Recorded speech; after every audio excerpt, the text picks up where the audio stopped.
Dua, priority ko na. Aroroy Drivers Cooperative. Kay grabe man ang hinaing ng mga parabal-habal, pajak driver, tricycle driver. Grabe man ang inda hinaing. Kay grabe daw iwat. Diba? Panduha, mga panners. Ang masasabi ko lang po, kung gusto naton san pagbabago, tunaan ta sa aton sa diri. Kay maskin sino ang mag-ingkod, kung dili naton ginabuligan ang aton sa diri na maghigos, wala gihapon. Hirap gihapon kita. Kay may usad ako nakakilala nakatanggap sa kwarta hali sa gobyerno.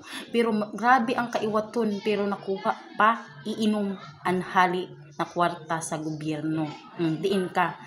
Kaya buligan po naton ang aton sa diri. Dili lang naton iasa tanan sa gobyerno ang pagbabago, kundi sa diri, ang sa diri naton buligan man po naton para sa aton pag-asinso. Kaya piliun nyo an may nahimuan na tag may hihimuon pa na maayo didi sa aton lugar, didi sa Aroroy. Kaya kan Mayor V lang ako.